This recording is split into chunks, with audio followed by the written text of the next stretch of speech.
அனைவருக்கும் வணக்கம். எல்லாம் வல்ல இறை பரம்பொருளை வணங்கி அஸ்ட்ரோ ஸ்பிரிச்சுவல் யூடியூப் சேனலிலிருந்து ராம் தர்ஷன் பேசுகிறேன். இன்றைய பதிவு, ஒவ்வொருவரும் பிறக்கும் நேரத்தில் ஜென்ம நட்சத்திரம் உண்டு அல்லவா? அந்த ஜென்ம நட்சத்திரத்தில் பிறந்த நாள் வரும்போது அர்ச்சனை செய்வார்கள். அந்த ஜென்ம நட்சத்திரம் எந்த தெய்வத்திற்கு அர்ச்சனை செய்வதால் நல்ல பலன்கள் கிடைக்கும் என்பதை இந்த பதிவில் பார்க்க இருக்கிறோம். ஒருவரின் ஜென்ம நட்சத்திர வடிவத்தை தன் கையில் கொண்டிருக்கும் தெய்வ சிலைக்கு அல்லது அந்த ஜென்ம நட்சத்திரத்தில் அவதரித்த கடவுளுக்கு ஜென்ம நட்சத்திரம் அன்று அர்ச்சனை செய்வது சால சிறந்தது. உதாரணமாக, சுவாதி நட்சத்திரத்தில் பிறந்தவர்கள் அந்த நட்சத்திரத்தில் அவதரித்த நரசிம்மருக்கு சுவாதி நட்சத்திரம் அன்று அர்ச்சனை செய்வது நல்லது.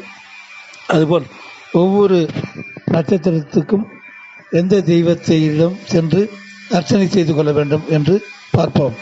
அஸ்வினி நட்சத்திரம் ஸ்ரீ சரஸ்வதி தேவி, பரணி ஸ்ரீ துர்கா தேவி, கார்த்திகை நட்சத்திரம் ஸ்ரீ சரவண பவன், ரோகிணி நட்சத்திரம் ஸ்ரீ கிருஷ்ணர், மிருகசீரட நட்சத்திரம் ஸ்ரீ சந்திர சூடேஸ்வரர், திருவாதிரை நட்சத்திரம் ஸ்ரீ சிவபெருமான், புனர்பூசம் நட்சத்திரத்திற்கு ஸ்ரீ ராமர், பூசம் நட்சத்திரத்திற்கு ஸ்ரீ தட்சிணாமூர்த்தி, ஆயில்யம் நட்சத்திரத்துக்கு ஸ்ரீ ஆதிசேஷன், மகம் நட்சத்திரத்திற்கு ஸ்ரீ சூரிய பகவான், பூரம் நட்சத்திரத்துக்கு ஸ்ரீ ஆண்டாள் தேவி, உத்திரம் நட்சத்திரத்திற்கு ஸ்ரீ மகாலட்சுமி தேவி, ஹஸ்தம் நட்சத்திரத்துக்கு ஸ்ரீ காயத்ரி தேவி, சித்திரை நட்சத்திரத்துக்கு ஸ்ரீ சங்கராத்தாழ்வார், சுவாதி நட்சத்திரத்திற்கு ஸ்ரீ நரசிம்மமூர்த்தி, விசாகம் நட்சத்திரத்திற்கு ஸ்ரீ முருகப்பெருமான், அனுஷம் நட்சத்திரத்திற்கு ஸ்ரீ லட்சுமி நாராயணர், கேட்டை நட்சத்திரத்திற்கு ஸ்ரீ வராக பெருமாள்,